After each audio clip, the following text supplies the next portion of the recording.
Disclaimer: I am not condoning violence nor inciting it. I am merely speaking for those who cannot find the words.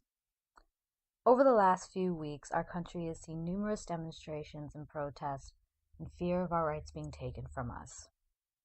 We are not protesting because we are sad that another candidate lost.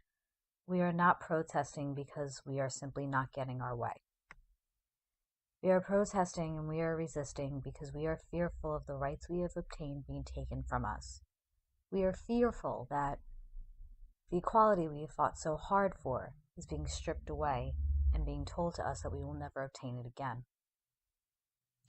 I am here to tell you now, Mr. President and his cabinet, that this is a fight that we will not back down from. This is a fight that will not go quietly. And this is a fight that we are fighting for our lives for. If you harm any citizen of this country, whether it be a man, woman, person of color, members of the LGBT community, the disabled, our children, you will fight. We will fight. We will fight with such viciousness that you will have no option but to retreat to your ivory tower, and we will lay siege to that tower until we have won. Yes, we are fearful, but not of you. We are fearful that our right to life is going to be exterminated. We are fearful that our basic right to be happy will be taken from not only us, but our children. You see, Mr. President and his associates, we are not like you. We are not fighting to win. We are fighting to live. Warning, the following podcast does have an explicit tag, and we would hate to disappoint it.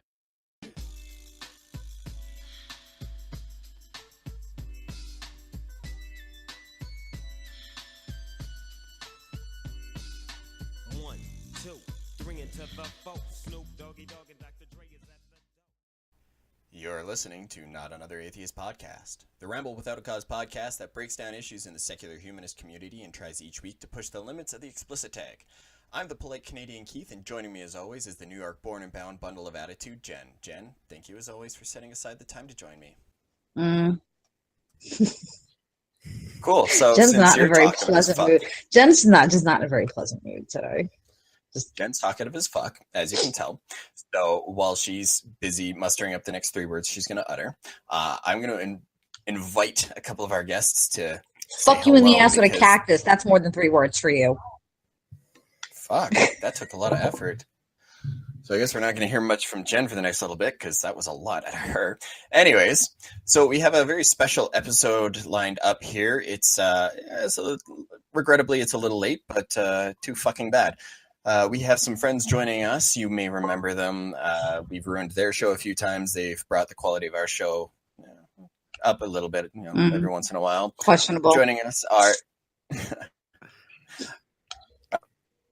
others behind Cellar Door Skeptics, Mr. Chris's Hannah and Tanner. Gentlemen, thank you. Yeah, thank you so much for letting us join your awesome show. Is it amazing, awesome. Tanner? Is it amazing? Yeah, this isn't high school. Hey, I can swear, right? I can swear. That's allowed. Please do. Please fucking do. All right. Yes. Did you not hear the intro where I said push the explicit tag? Like, we want to earn that shit. Like, we can't disappoint. Well, fuck shit, damn. Come on, man. Now my cat's got my remotes up his ass. This is fantastic.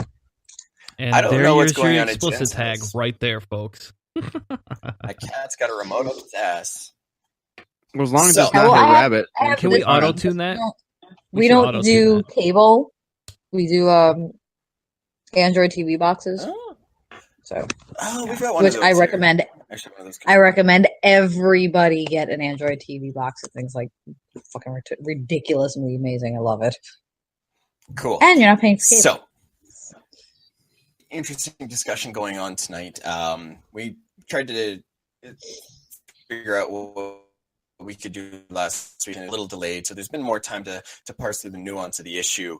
But Richard Spencer got his fucking face punched in, and some of us are celebrating it, some of us are denouncing it.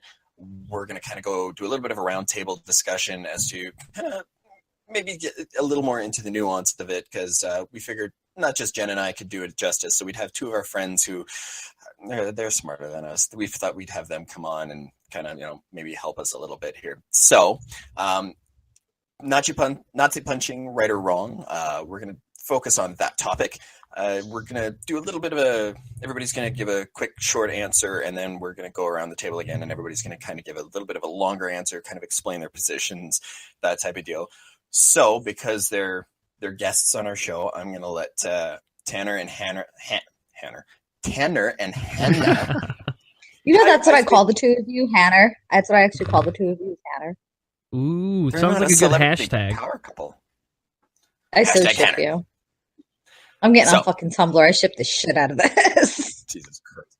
All right, so Mr. Tanner, why don't you start us off with a quick, try to keep it to about 2 minutes is, I think, more than enough for a short answer as to, do you think it's a good idea to punch Nazis?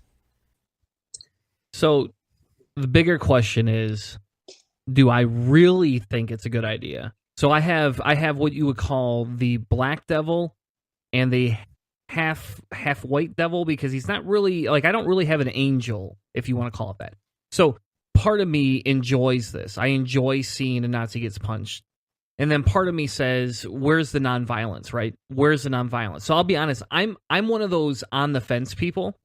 And I would say, personally for me, would I punch a Nazi unless there's absolute crazy amounts of shit going down? I probably would not, unless it was in defense. But I don't feel bad or judge those that do feel the need, because, again, I'm a white cis male, so my privilege is probably far above everybody else. And that's not to brag, but that's just to say I understand where my life fits, and I want to do everything to ensure others get the same equal opportunity. And so I understand if others feel the need to punch somebody because they're going to get screwed a lot harder than I am, and not in a good way. But nice and succinct. Yeah, so that's a nice.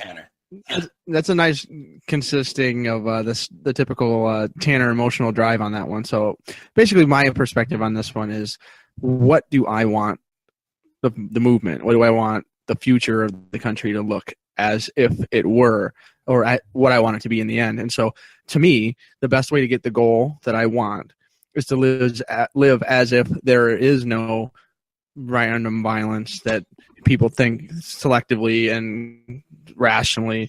So my initial attack on this, it's not an attack. It's using freedom of speech. It's using all the methods that are open to change the situation. The problem is that at what point are the systematic things that these people are doing, the systematic things that the people like the Nazis would love to use, government oppression, police oppression, when is that so much that violence is the only answer? And I don't think that's quite there yet. And so until I see, personally, this is all, it's subjective. It's not objective in any way. But at what point do I think violence is necessary? I don't think we're there yet. I don't think a guy in front of some cameras on YouTube is quite the point when I would run up to you and punch someone wearing an SS badge or something. It's not out of the book, and it's definitely not something I would never do. I just don't think we're there yet, and I don't think that it helps the cause with that just random violence, because it's kind of giving everybody exactly what they want on the conservative side to use that against me in my political future and the people that are kind of on my side. Fair enough. All right, Jen, I think it's your turn. I'm so on the fence with this. I'm so on the fence. Because on one hand, I laughed my ass off watching him get punched in the face. Because it's conservatives are all fuck your safe spaces, you're pussies. And then it's oh, wow, I'm going to cry because I got punched in the face for running my mouth. I need a safe space. I'm sorry. It was satisfying. It was fucking satisfying to watch. But I'm very much the don't provoke but defend type of person when it comes down to things like this. Don't be the aggressor, be the defender. And I do think that it was out of line to just run up and punch somebody in the face, because what Hannah said, this is exactly what they want. They want us to be the agitators. So they could say, see, they're crazy. They don't know what they're talking about. They're just looking to cause trouble. So I'm very much on the side of don't be the aggressor, but defend yourself as well. So I don't think it's right to just randomly walk up and punch Nazis and, alt-right people in the face. But I can't say that I don't laugh when I. But I can't say that I didn't laugh when I saw it happen. I can't say I didn't laugh. All right. Cool. Everybody kept it nice, short, and sweet, and that's awesome. And I have to do the same myself. So let me reset my clock there. So I actually did a little bit of a rant on this, and when we all break down our stances a little later on and have a bit of a discussion on it, I'll probably bring a little bit more of that up. I was first exposed to a lot of opinions of this on Tumblr, so that's where I kind of saw a lot of the social justice warring factions kind of fighting each other. People saying, oh, if you're pro-punching Nazis, you're not on the left, or if you're not pro-punching Nazis, you're not on the left either. And as I started to listen to each side, it's really debate, because to outwardly punch somebody in the face, it violates free speech. As Christopher Hitchens once said, or no, he quoted somebody else when he said, your right to swing your fist ends at my nose, which is very much true. However, part of the complication is that, let's be fucking honest, these are Nazis. These are not people who believe in that others can just get along. They're a group of people who, and this is an individual who actively discussed the benefits of quiet genocide of people who weren't white.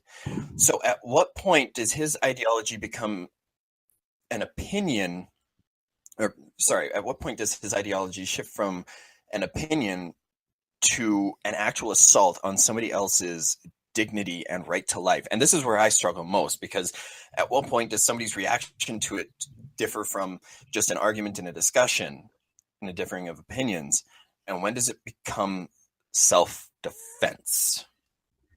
So that's all I have to say about that for that little bit, because otherwise it's going to go on and on and on and on. So. We have a new tweet. I'm sorry. We have a new tweet and a clapback for Donald Trump that just came across my wire here. Donald Trump tweeted at 3:08 p.m. on the 3rd of February, "We must keep evil out of our country. Chrissy Teigen, John Legend's wife, at real Donald Trump, what time should we call your Uber?"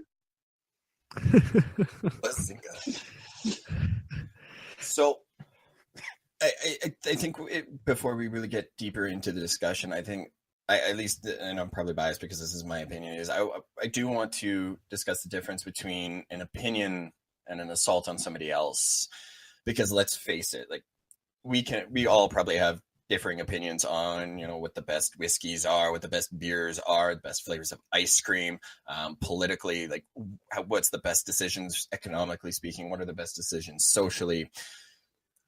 But this man actively believes that people who are not white could be quietly, God damn it, my brain is just not functioning today. I'm not grabbing at the right word, but a quiet genocide could be committed. Exterminated? Is that the word you're looking for? Exterminated? A quiet extermination? Sure. At what point do we decide that that's not just an opinion, that's an active advocation for dehumanizing another human being, which every time we've seen that arise in history, somebody's had a bad time. Okay, but wait. I know Canada has this whole hate speech law up there where you can actually get thrown into prison. Westboro Baptist Church. Right, but you have to understand that we've been dealing with the Klan for how many years now, who basically say the same fucking thing over and over again. Mm-hmm. So literally when people are like, if you're not in a federal position of power, I've watched people stand on street corners talking about we need to eliminate black people, and people are just like, yeah, okay. In this country, we're just like, yeah, all right, sure. Okay. Once that starts passing legislation, banning, then we have a problem with that. I was just going to say the same thing. Basically, once it starts to becoming actual law, once you start seeing people that are trying to push something in where there's actually legal ramifications of either being one gender, one race, one Religion. belief, anything that any ideology separate from the one of the group that's making said law. So like people have been talking about the American Taliban being the Christian alt-right. Well, I mean, we're looking at Sharia law coming into the United States. It's just not going to be an Islamic version. It's going to be a Christian version. These kinds of things are potential. And so with the legislative thing, I definitely agree with. But the question is when is it? Because it's a slow creeping thing. This isn't a slippery slope. It's a slow creeping thing. Right. So when does the you have to bake this cake or you don't have to bake this cake? You can have this taught in your schools. You can't have this taught in your schools. It's a slow creeping thing. So even the legislation is a difficult one to isolate. And I still have trouble with it. But usually you can tell. Like I guess it's an intuition or something. You can feel when someone is trying to specifically isolate one group. When the tide starts to turn.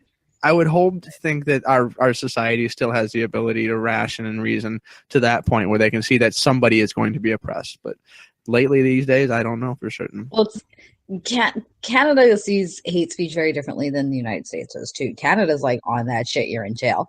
US is like, okay, crazy. Okay, I'm just gonna keep fucking going on my day. But by all means, stand on your fucking soapbox and rant and rave on your crazy shit, on your way to get your fucking pills. Like, that's how we see it. That's kind of how we feel about it. And people have gotten way more sensitive to it recently. But I think it's because of the fact that, it has to do with the internet too. Like you start going online and your soul open up to the world and it's like, whoa, this person thinks like I do. And then these hate speeches become a movement. And then we have these counter hate speeches. Right. Which is why I think it seems so much more prevalent than how it used to be. Because, we all had, like, the one fucking crazy racist person in the neighborhood that's like, okay. It's like, okay. We're going to avoid his house on Halloween because he likes crosses on fires and dresses up like he calls a ghost. Yeah, or, a big red dragon, but, whatever. But I think it's now, they're finding their neighbors as well. But we're finding ours, too. Tanner, why don't you step on in? So, for me, it kind of goes back to, and let's talk a little bit about the privilege side of things, right? Let's talk a little bit about where does that come in? Because, in no offense, we're all white. Right. We are definitely, Jen is the minority here. Yes. She is the closest thing to a minority that we have on the show, and it's not a slight. I'm just saying. No, I also want to, sorry to interrupt, but I also want to point out that our panel right now, although we are all white, we're still pretty much more diverse than most panel Trumps had put together. So okay, and that's fair. I won't argue with you on that. We've got a handicapper over here. I can't hear a damn thing anyone's saying. So So for when it comes to me though, when we want to sit here and look at this, right? When we want to sit here and analyze it, there was a good question that got posed that said, well, like you've been talking about, when is too much, or when is not enough, not enough? And we have to actually look at that and analyze that. Now, one of the big things that comes out of this is that moral argument. And this is where I disagree with a lot of atheists. And anybody who's ever listened to the show Cellar Door Skeptics or my old show Atheist Analysis, they've heard me debate the moral argument. I am an objective moralist. Very few people in the atheist community align with that. It's a very hard thing to do because usually that requires some sort of an outside source. Now, is it wrong to hit somebody? Yes. But at what point does it come into play here that this person who's going to get hit, his life and his speech is less than the millions of people he wants to oppress? Now, that does not make it right? You can't just say, well, just because his opinion's in the minority doesn't mean he's wrong and we're right. We can never say that. But we can take basic principles. So if we just take a base set of principles, which I personally, my worldview is humanism. Not everybody prescribes to that. Most people in your show probably do. I don't think you have a lot of Christians listening to your show. That's kind of like the collective lead to atheism. It's like you start warming up to the humanist ideas. It's just a long, slippery slope at that point. Exactly. So if you look at the humanist ratio, does does defending or allowing minorities to silence some of these specific ideologies, is that okay? Is it okay because he fails like a 10-point system, right? Is there a 10-point system or any point system that we can look at specifically and say, okay, here we are. This dude's violating every single one of them except for this free speech thing. At what point does free speech no longer become free speech? Now, that's the big argument here, because I think people think the alt-right is taking over. People think Trump is Hitler. People think all these different things. They see these things unfolding and they're watching patterns and freaking out. And I'm not disagreeing, and I'm not saying people shouldn't freak out, because I mean, I cried for 3 days, personally. Yeah, I mean, I threw up for 3 days. I'm a single mother, I'm freaking I'm with the disabled child. I'm freaking the fuck out right now. Yeah. And I don't want to minimize any of that. I just want to look at it, and my perspective is again, I lean closer to that it's okay for somebody to hit that Nazi. Right now, if they get caught and they get an assault charge, I have a hard time saying you shouldn't get that, because the laws are the laws. Right. But on the opposite side, I can grant this. I can grant somebody doing this because I can feel that empathy towards that person. In what Hannah was saying, this is where Hannah and I actually disagree probably quite a bit, because I'm more of the anarchist of the group than he is, in all fairness. even though he's been a liberal longer than I have, I am a lot closer to that anarchy line. And even as a Christian, I mean, but very liberals close. have varying degrees of liberalism too. Well, not all liberals are like anti-fat. Well, yeah, most liberals are anti-fascist, but not all of them are anarchy. All that. Peace, love, and anarchy. Yeah, well, you're getting into the semantics too on that, because just the word liberal has taken over the word progressive. As liberal used to be, for being a liberal used to mean that you were a lifetime learner, like being the liberal arts and stuff. So, I mean, there's a lot of changes to the language itself. So, specifically, just where you are in ideology, as far as anarchist, progressive, or liberal, conservative, and stuff like that. There's so much in there. And Tanner he's to the bottom left of that nasty little box down there. If anybody here's done any of those political scope tests or something like that, he's further south and west than most of us. He is way down on that left box, way in that little dark corner over there. There he is. But as I wrap up, the one thing I want to say is, because as an objective moralist, I would always say that punching somebody, that violence is wrong. But I also make the exception that sometimes it's necessary for the greater good. Even though I will admit punching somebody, the violent aspect, is wrong. In my opinion, it's a violation of moral laws, but sometimes you have to violate them to get where you need to get. For example, somebody breaking into my house. If somebody walks up to my house with a gun, walks in, aims it at me, I'm going to try and kill the fucker. Period. Like, I'm not going to let that fucking asshole live. I don't even give a... self-defense. See, but to me, that it's a give or take. Like, if somebody breaks into your house and points a gun at you, then they have overstepped that boundary of when violence becomes okay. If this guy's going to just sit there and talk shit, fine, talk shit back all the fuck you want. But the minute that he becomes a threat, a physical threat to somebody, then I'm like, fucking beat his ass. And that's where I think a lot of people are at right now. They're saying, with the alt-right rising, are we at this point? Are we finally at a point where this is becoming a big deal, right? You just said you're freaking out. You're freaking out because of what could happen. I don't disagree with you. What could happen, right? But I don't think that I'm at the point where it's like, fuck it. It's time. It's time. And I would agree with you. I'm not there either. But you and I are white, in all fairness, compared to some of the people he's actually targeting. But when I go... Well, I'm a woman. He's targeting me, too. Yes. But he's going to kill black people before he'll kill women. Because women he won't are so kill useful. women. He'll enslave women. There you go. Women have a moist hole he can put his penis in and not feel exactly. We can breed more alt-rights to him. That's true. But when you go back to the base moral argument and to argue against the self-defense thing, like, right, it is self-defense, but is killing somebody wrong? Even if you're killing them because it makes you save your life. Now you got to justify... No, because I think morality is not set in stone. I think there's varying degrees of it. But that's where I go to we're not digging. We're not digging too deep into morality that way. I mean, I think that's a brilliant. I know, but unfortunately, you openly said you don't want to watch Hannah fuck that pumpkin after he puts it in the microwave in the next 15 minutes. I think that comes, but no, that comes from my atheism too. Because, it's pretty much religion that morality is set in stone, and we're all like, to that, we run away fucking screaming, But could you have both, though? Could you have both, Jen?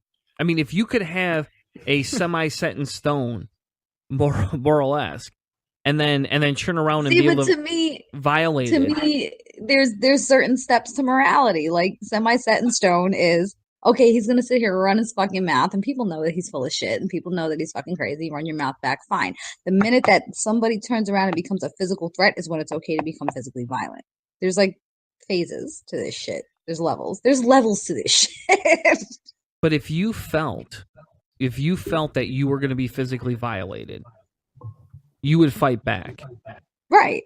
And so but there has to be an action that makes me feel like I'm being physically violated. But if you believe in subjective morality, which is basically, in essence, what you adhere to, is it at this point, how can you judge somebody else who may feel more physically violated than yourself? All right, no. Okay, no. The man that punched this asshole in the fucking face was a white fucking male. So don't fucking sit here. Yeah.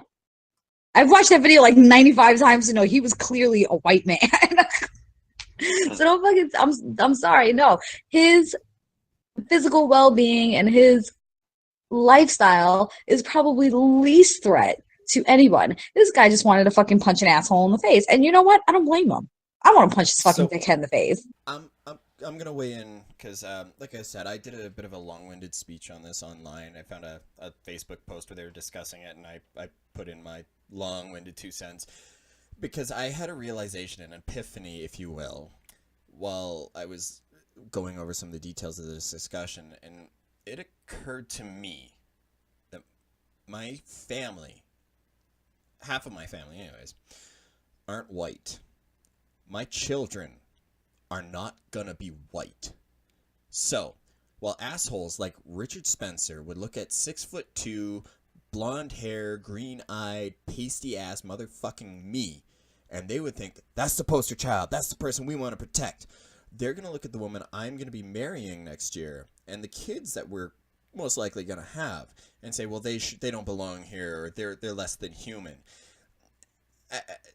To me, like, I had to sit down, and I went through quite the emotional roller coaster with this, because I'm like, what would I do to defend my kids against somebody like this? Like, could I justify punching this asshole in the face? Now, granted, I could probably do a better job of punching this motherfucker in the face because I box every week. And I work at a gym, so I spend a lot of time, working on my physique, fitness, whatever, and my ability to throw a proper punch with a lot of power. But would I be willing to do that, and could I justify that? And I kept actually coming back to yes. So I knew that for me it was a really personal thing. But then again, that's also privilege, as Tanner was discussing earlier, is do we as white people have the right to say that somebody protesting against, a white nationalist saying that black people could be quietly eradicated from society, quietly removed, which we all know is just subtle Nazi speak for let's just kill the people who aren't white. Let's just put them on boats and send them back to another continent that we've already raped and fucking pillaged and left for dead anyways. So, to me, it's a matter of, like, sure, we can sit here and know that we don't need to punch this person to save our lives, but is it worthwhile because he would advocate for the ending of somebody else's? No, until he starts making physical moves, until he or somebody else starts making actual moves that will set in motion the mass deportation for quietly killing mentality. He's normalizing that mentality. Normalizing the mentality, fine. I live in the fucking South. The normalizing the mentality down here, literally, I have 200 comments on a Facebook page that people are fucking convinced there is a terror training camp less than an hour from me.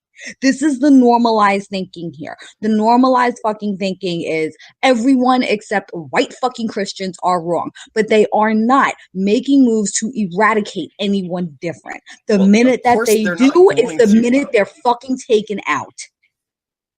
But could you guarantee that they would be taken out, though? Like, we need to combat these bad ideas, preferably without violence. Like, ideally, we, as the people trying to be, you know, on the right side of history, need to stand up and say, look, you're wrong. These are the reasons why you're wrong. These are how. Right, but then but at that point, it's a very thin line between when we become as bad as they are.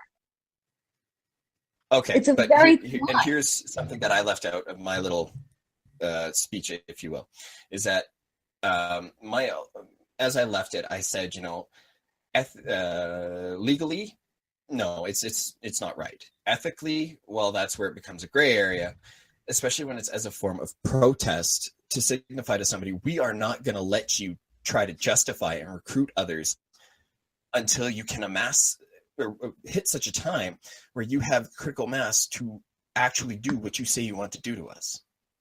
And Jen, I know you've got strong opinions, so we're going to let you go last. So I want the other two boys to get in a couple of words. Well, I'll let Tanner go ahead and go because I've seen him vibrating over there in that image. He's just shaking. He's got all kinds of... I feel like you can see him buzzing. Well, again, I mean, I don't advocate for violence. I'm not an advocate of violence. I'm not going to advocate that we should do this. I am actually moved so far to the nonviolent side personally. I would probably have a hard time walking over and just hitting the guy. I'm the guy that's going to walk over and debate him. That's me. Hannah notes this. We've debated street preachers before together. Yeah. So, you know, that's me. I'm going to be the guy that goes and does it. But I have a hard time condemning or feeling upset that somebody feels that way because I can't put myself in their shoes. I can't do that. For example, I have a friend, Bria, somebody out of Michigan that's worked with us at the CFI and Michigan Atheist.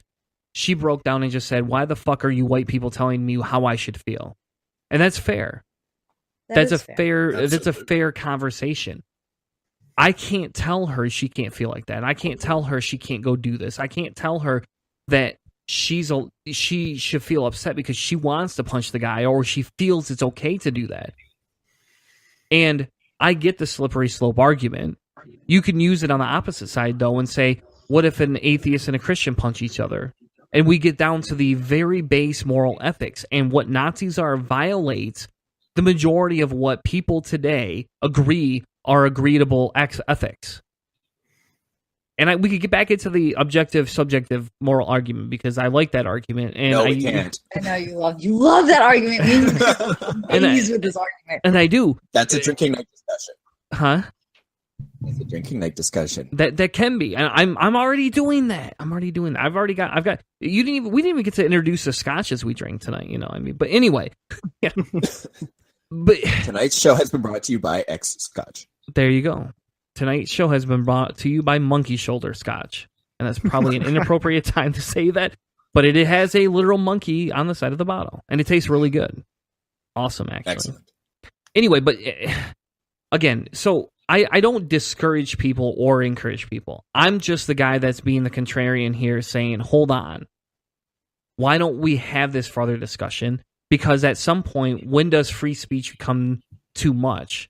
When free speech starts to take over the government, that's when I start to have a problem. And I get there's a slippery slope argument on the other side. I get that. 100%. Understand the whole thing. Would I prefer we don't go around punching Nazis? Yes. But for Christ's sake, we elected Donald Trump. Not saying he's a Nazi, but we elected shitty... That's argumentative, too. Good. I actually have an article we can argue about after this. But when it goes back to looking at it and understanding it, until we get to that point, I don't feel we have a right to tell other people how they should or shouldn't react. And in this day and age, with the way political, moral politics are, we should not be condemning others unless we're going to specifically take certain stance. And so I can't condemn or feel bad if others feel they should have been able to punch them. Because I do agree that people like him are pieces of shit. Like, that's the nicest way I can put that. And I have like another hour of explicitives for Richard Spencer. I would shit on him if I saw him. Can you record those and send them all to me? I want to use those. I could. Just an Cleveland's- hour of Christopher Tanner getting progressively more drunk, going, "Fucking Richard Spencer, you goddamn snail-looking toad of a human being! I fucking hate you." Well, head over to Just Cellar random, Door like- Skeptics Patreon page, and I'll tell you what, for Wow, a donation to the episode, Lord. I'll be more than happy to send that Hey out. now. Hey now. Well, there's the logical ending.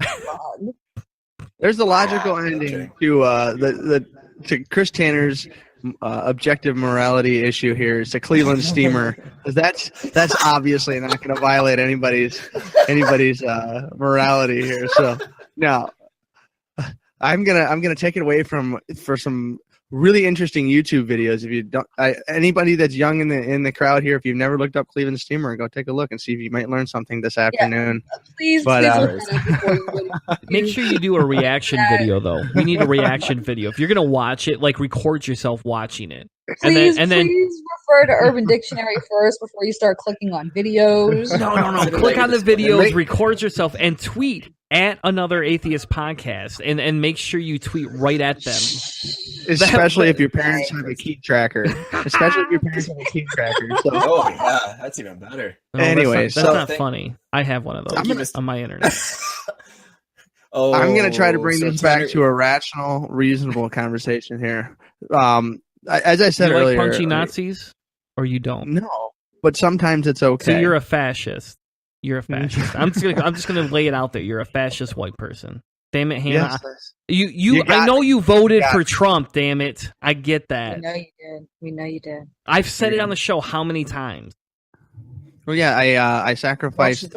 I sacrificed 13 Christian babies, and I barbecued a Jewish one for extra. I know that you went to Bowling That got Green. dark.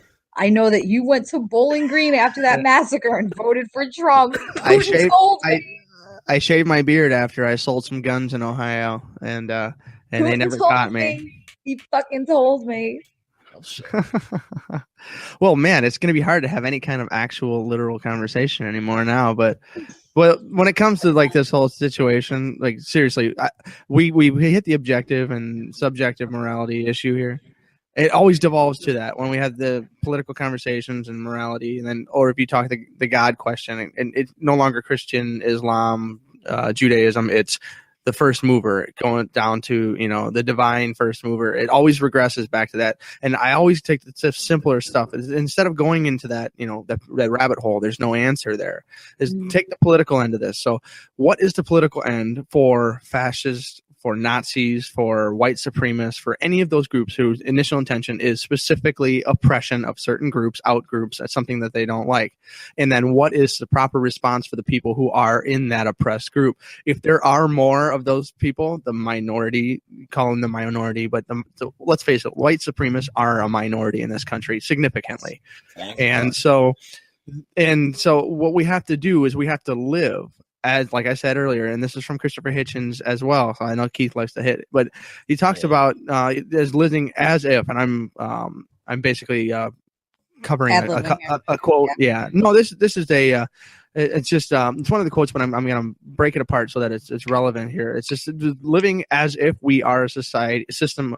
Or a citizen of a free society. So living as if lying and cowardice are not mandatory patriotic duties, as if government had actually signed treaties, the agreements that enshrine human rights and basic human rights and everything. Like, this is the power of the powerless. And so basically what we have to do, like I said, is that only when it becomes too much for you personally to bear, and this is, everybody's got their own tipping point of when they're going to punch that Nazi on the corner. I think that, we all have a pretty good moral compass. As much as, the media and the internet would love to tell us that we're all a bunch of savages running around burning stuff at Berkeley, that this is not really who we are in the television. Burning stuff at Berkeley is not something that normally happens on a typical good weekend night during the summer. But yeah, so if we're all running around being moral, and we're living as if these white supremacists are wrong, and we're blocking and fighting against any kind of legislation that says that the white supremacist views are correct. Hopefully, with the last election, it seems that the American politic body has changed its views as far as what the moral compass in this country is, and we'll see what they feel. We'll see what they feel like. We'll see what they feel like when he starts enacting some of the actual stuff. Like, I don't care if it doesn't affect me, but when it finally does affect these people, when they don't get their jobs, when they don't get the thing that was promised to help them, when all the big banks get all the benefits for the economy and the small town banks get closed up, we'll see if everybody still supports that. And unfortunately, it's going to take some time. Right. It's very true, but as we've seen with a lot of Trump supporters, there are, if you go on Twitter, you can find accounts where it's Trump regrets or something, where it's actually people tweeting at Trump saying, I've supported you and you're doing this, what is wrong with you? So there are some who are reasonable enough to say, hey, buyer's remorse. Buyer's remorse, right.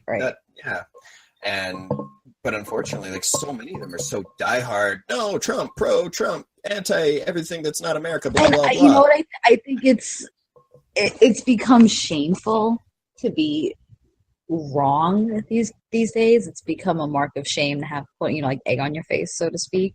So I really wonder if it's in their minds they're like, fuck, what did I do? But I can't let people see that, so they just kind of ravenously no, I'll fucking Yeah, the cognitive dissonance they can't handle. Because you have to admit too, it would have happened with Bernie Sanders supporters too. Like, if he had gotten it and he royally fucked up, the fucking, burn bros would still be like, no, fuck him, he's the greatest thing that's ever happened. It's like... Well, this you're describing the exact situation of the sunk investment fallacy. So basically is once you have invested, this is one of the reasons why a lot of people who are relatively agnostic stay in the faith, is that they've invested their entire lives to it. They don't want to cut their investment. And I don't think it's losses. The investment. I validate all the effort they put into it. I think it's saving face. I think it's more rewarded to stick to your guns and stick to what you believe in these days, even if it's completely fucking wrong, than to say the Bowling Green Massacre. Yeah, it's like the Bowling Green Massacre. Yeah. Than to say, okay, let me take a step back at this. I was wrong about this. It's like it's so socially damaging to be wrong nowadays. like it's not okay, and it's like. So we have these people that are like, yes, and we know in the back of their minds are like, what the fuck did I do? But they can't socially come out and say, I fucked up. So because they'll be fucking chastised. It's okay, we understand people make fucked up mistakes. We understand that you didn't expect this to happen. It's like, see, you were wrong and fuck you. At least if they sit there and stick to it, they still have the crazy people that ran through it with them as support. If they say they're wrong, then the crazy people with them were like, fuck you, you're not with us anymore. And the people that were against them are like, haha, I told you so.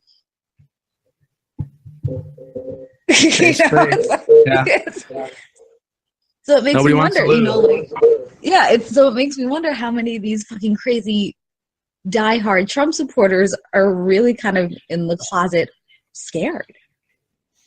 It makes me wonder. But that they'll never come out and speak out against it because they're so afraid of standing alone and being in the no man's land. Hilariously enough, and it is my great shame that my province has the highest rate of Trump support in my country. Why does that not surprise me? Why does that not fucking surprise me? Why? I think we've already discussed this. At the gym that Alberta is like legit the Mississippi of fucking Canada. It's the Texas of Canada. No. Even Texas is starting to come around now. This is like legit Mississippi at this point. And next thing you know, they're going to have football teams and everything's going to go into it. It's just going to be like this big football fuckaroo. Like high school my city has one of the dominant football teams in Canada. So. No, like high school football down here is a fucking religion. High school. Touché. Ew. All right. Anyways, I was saying something. Oh, right. It was kind of in the vein of like closeted Trump supporters.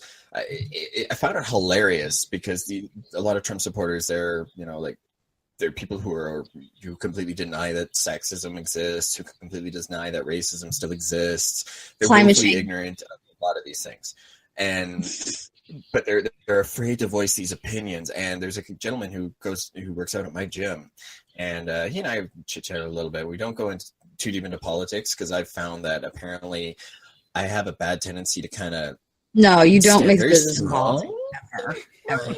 You don't do that. Opinions? No, I actually have a coworker. I'm amazed he's even talking to me after the new asshole I ripped This is him. why you don't talk January. politics at work. This is why. Back in January. Yeah, but anyways, and this guy was saying, well, he's like, well, like, I was afraid to say anything about the fact that I support Trump, blah, blah, blah. And in the back of my mind, I'm like, good. Be afraid. Be so afraid that you think it's wrong. Because it is. Because this man is normalizing sexual assault and even other various other forms of misogyny, and is basically just a joke of a human being in a presidential office. Because at the end of the day, that's all he is. But we're getting a little off track here. So I know that I promised you guys we'd be done very shortly, and Mr. Hanna has already pulled out the pumpkin, and he is greasing up. He's just put 2 minutes on the microwave. Hold on. He can't do this unless somebody's going to donate to the Patreon. That's how it's going to work. Andy, if you release this, they're going to donate to our Patreon because this is on our show that this is happening. Fair enough. I don't care either which way, as long as somebody gets paid for him fucking a pumpkin. So in Canada, is it the cantaloupe? Is that what you guys use?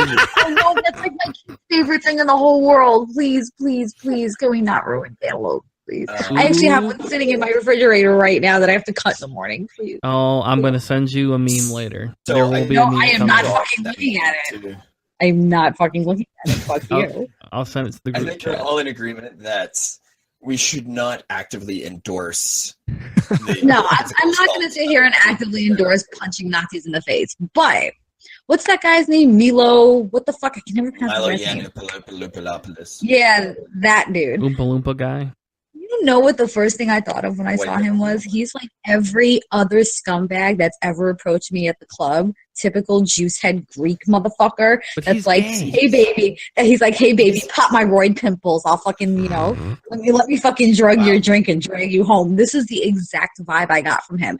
And I'm like, He's like Brock Turner meets Richard Spence, only is gay. So I'm I guess like, Brock Turner meets. no, but I'm looking at him and I'm like, is this fucking 1990s visuals. club kid juiced out steroid pimple popping small dick motherfucking throwback gonna sit here and fucking tell me about who needs to run this fucking country? I'm sorry, he looked like he stepped out of a night at the Roxbury. Like, those guys at the bar that you look at and go, yep, he's gonna drug my drink. That's what he fucking reminds me of. And no, whatever he's doing with that fucking hair of his, no, that color is what happens when you strip color out of your hair before they put the fucking toner on. Get a fucking real stylist. Stop going to Sally and doing your hair because it looks like calcified shit on his head. Stop. Just stop. Sorry. Cool. So back to what I was saying about how we all agree that we shouldn't create a holiday. I would punch him in the face because of the weasel fact I could stomping still day. make the cover story that he was trying to drug my drink. What if it's okay to make a holiday? What if we all agreed we should make a holiday? Oh, so like we could actually have like. Did you guys watch Robot Chicken? Have you seen the Weasel Stomping Day thing? Because that's exactly what's going through my head. Only everybody's got like those Hulk hands, and Nazis are like identified because they've got like the swastikas carved into their foreheads. We're all singing "Punch a Nazi Day!" It'll be We're like all the Purge. down the streets like. Bam. It'll be Only- the Purge with just hitting. Oh my god, the things I would do during the What a holiday. purge. The What a holiday. things I would do. But at I what would be a point would rich we- motherfucker, What- man. At what point would you be oppressor? But that's a story for another time. Gentlemen, do you have anything you want to add? Ow. Plug it again after you add in a final thought or whatever. What? Once again, I'll take the lead on this one. Really, I don't have a whole lot to add to what and we've all talked about it. I mean, this is not a simple punching him is good, not punching him is good or bad or whatever. I mean, there is no clear, simple answer here. This is basically how our society has to conduct itself, morally speaking. And I mean, some of us, like me, I would say eventually getting to it, I would punch that douchebag right in his stupid head, but I am not to that point yet. And so when I see people do that, it's like, man, I just don't think it's far enough that we should be actively attacking these people in public, because I think in the end, it'll do more damage to my message and my hopeful changes in the government. So I resist and try to take the more, from the inside approach. And hopefully my effect will be better than, actually ousting these people physically. I don't know the right answer. Hopefully, taking the nonviolent approach will be the better one. So I have two thoughts. One's going to be a Christopher Hitchens quote.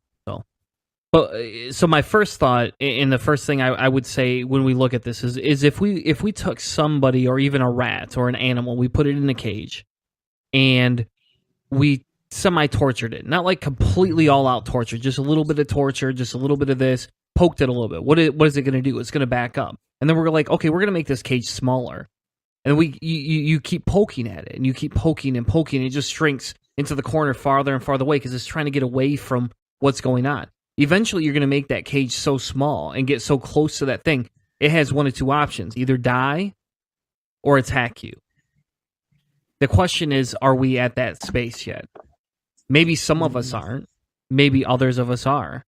And this is kind of the same way when I hear about the rioting in the streets for Black Lives Matter. I side with them to a point because of this same mentality. I feel the same way. The difference is we see Black Lives Matter. We see that happening, whereas we don't see Nazism happening right now. Mm. Doesn't mean it doesn't exist. Doesn't mean that there aren't others, Steve Bannon, cough, cough, in the movement who support those ideas. It's just whether you can accept me or others who are at that point. Now, as for Christopher Hitchens, he says this. He says, like the Nazis, the charades of the jihad have a death wish that sets its seal on their nihilism. The goal of a world run by an oligarchy, and I can't pronounce the word because, oligarchy. There you go. Oligarchy? Yeah, I have a hard time with it too. You're not the only one. Yeah, I'm the word stumbler. In possession of tunic genes who may kill or enslave other races according to need is not more unrealizable than the idea that a single state, let alone the globe itself, could be governed according to the dictates of an alleged holy book. Now, what he's explaining here is the fact that once you get to that extreme side, there's no more reasoning with them. And at some point, you have to pick where are you going to draw your lines. And that's all I got. I got more, but we'll cut it off there. I could lecture Hannah for hours on this. I just got sent a picture of a fucking cantaloupe. It wasn't me. It wasn't me. I'm going to make that known for the podcast. It was not Tanner. I just got sent a picture of a fucking cantaloupe. You scumbag. Have fun with your breakfast. It's a cantaloupe that Hannah has carved out. He's getting ready. He's ready to go.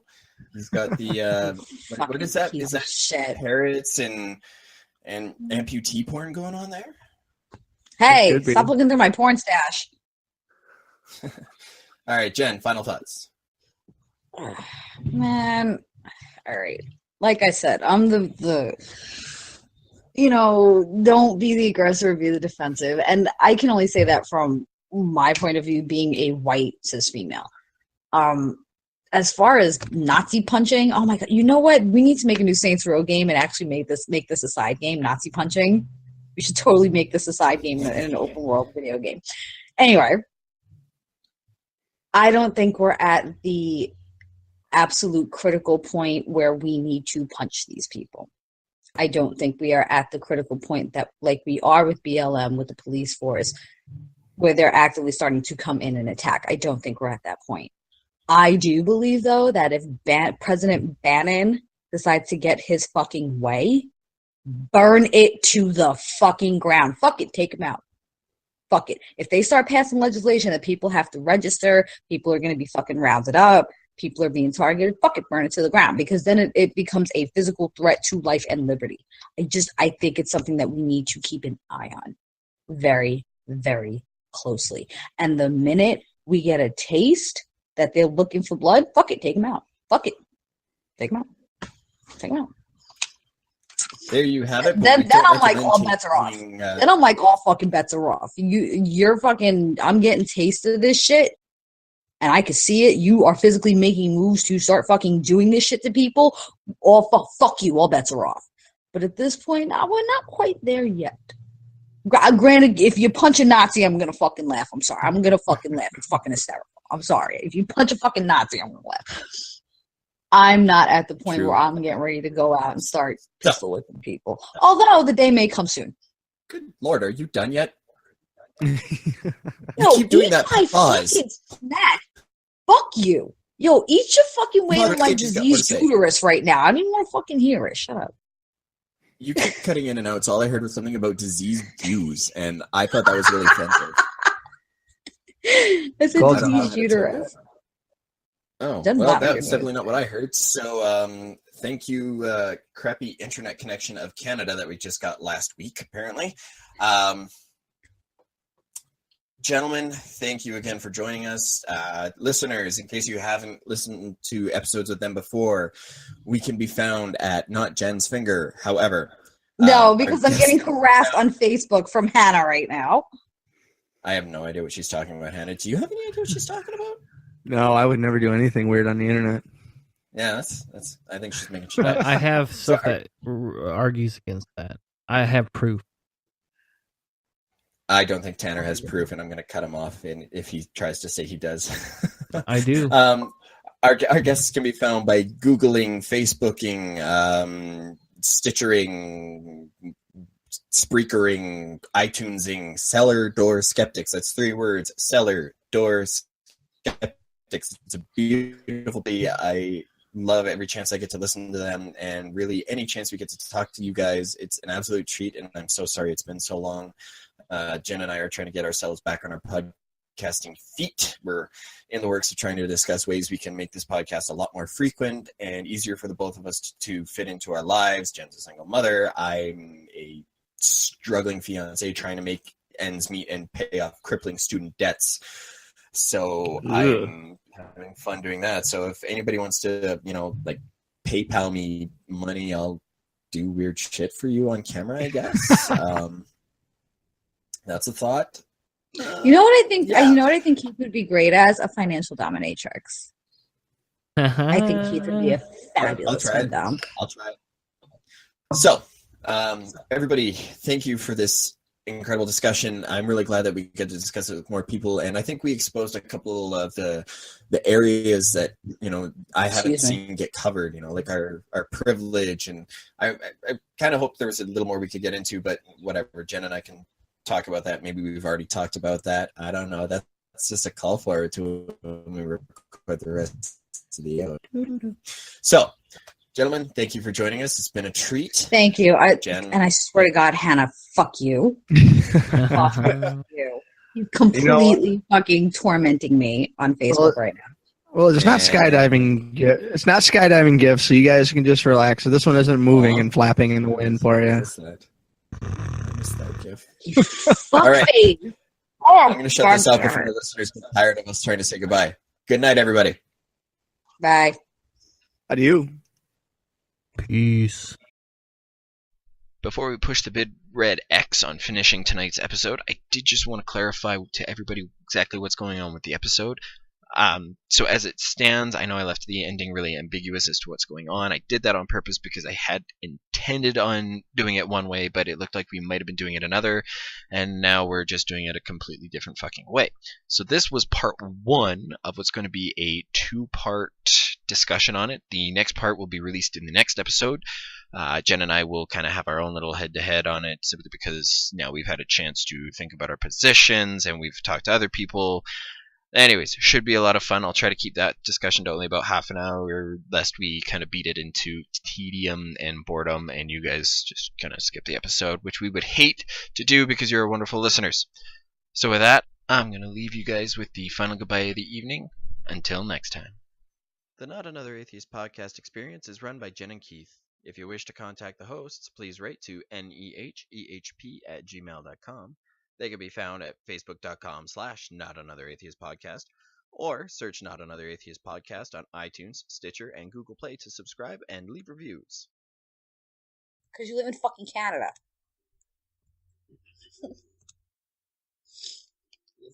I've done Canadian VPNs to watch Canadian TV, okay? It sucks.